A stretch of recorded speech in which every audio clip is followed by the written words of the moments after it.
My YouTube channel NCI education.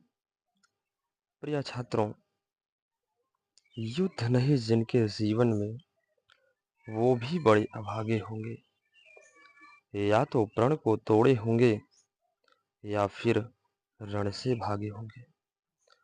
प्रिय छात्रों, आज हम सब क्लास 12 फिजिक्स चैप्टर फर्स्ट का एक टॉपिक पढ़ेंगे, जिसकी सहायता से अच्छी स्थिति पर तथा निरक्षी स्थिति पर वैद्युत क्षेत्र की तीव्रता को हम ज्ञात कर सकते हैं। जैसा कि टॉपिक है विद्युत द्विध्रुव के कारण व्यापक बिंदु पर वैद्युत क्षेत्र की तीव्रता। प्रिय छात्रों, सर्वप्रथम हम देखेंगे इसका फिगर। आपको फिगर दिखाई दे रहा होगा। जैसा कि फिगर आपको दिखाई दे रहा होगा, आप देख रहे हैं एक वैद्युत द्विध्रुव AB है, जो दो समान परिमाण परंतु विपरीत चिन्ह वाले आवेशों से मिलकर बना हुआ है, जिसके मध्य बिंदु O से थीटा कोण बनाते हुए एक बिंदु B है, जिस पर हमें वैद्युत क्षेत्र की तीव्रता की गणना करनी है।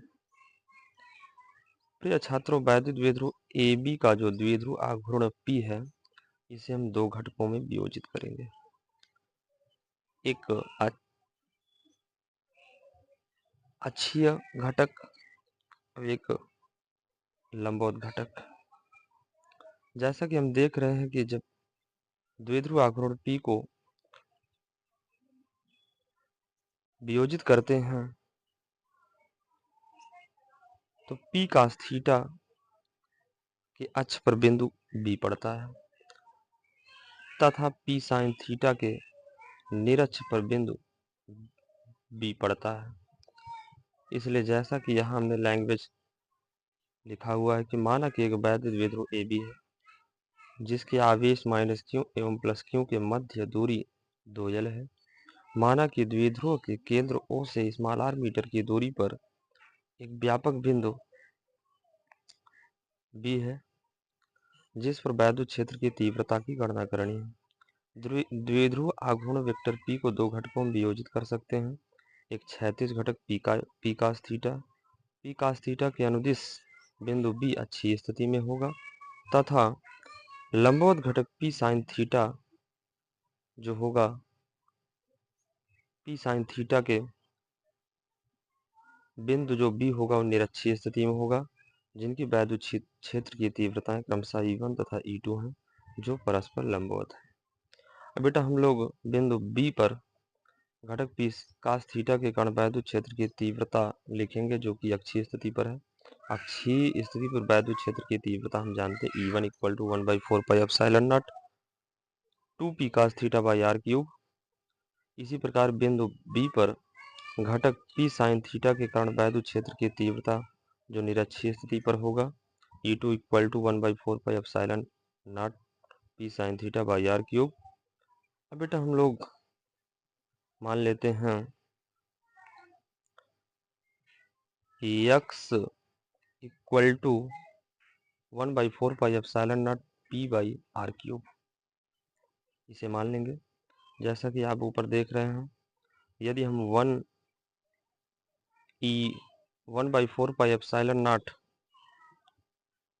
1/4 पाई एप्सिलॉन नॉट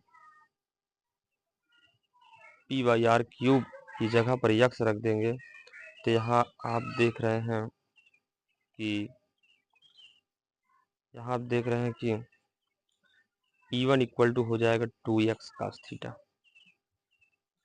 उसके बाद इसी प्रकार E2 = जो हो जाएगा वो x sin थीटा हो जाएगा।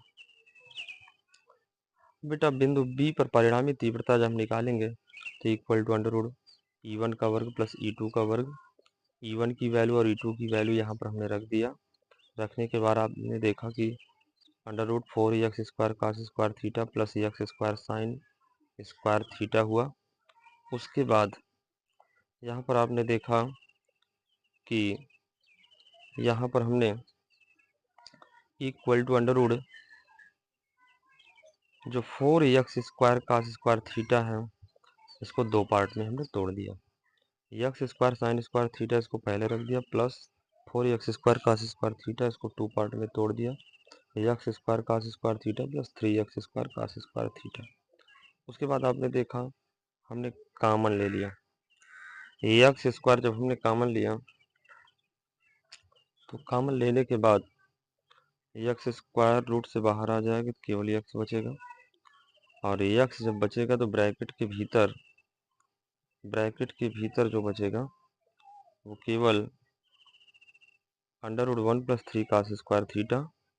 पुनः बेटा हमने एक्स की जगह पर जो माना था, एक्स की जगह पर हमने माना था 1/4 पाई एप्सिलॉन नॉट P/r³, इसको हम यहाँ रख देते हैं। तो परिणामी वैद्युत क्षेत्र की तीव्रता जो आ जाती है वो equal to 1/4 pi epsilon nought P/r³ और under root 1+3 cos square theta ये आ जाता है। इस प्रकार से परिणामी वैद्युत क्षेत्र की तीव्रता हमें मिल गई व्यापक बिंदु पर।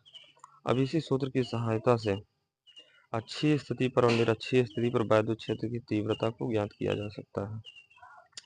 जैसा कि आपने देखा कि यदि बिंदु द्विध्रुव की अक्ष पर स्थित है तब अक्ष पर जो वैद्युत क्षेत्र की तीव्रता के लिए थीटा की वैल्यू यदि हम 0 रख देते हैं तब आप देखते हैं कि अक्ष पर जो वैद्युत क्षेत्र की तीव्रता आती है वो 1/4 पाई एप्सिलॉन नॉट 2P/r³ आ सकता है।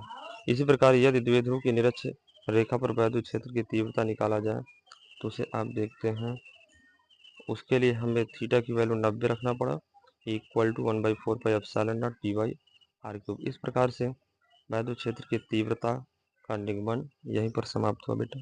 यदि किसी भी को कोई प्रॉब्लम हो तो अवश्य कमेंट बॉक्स में लिखें। Thanks guys.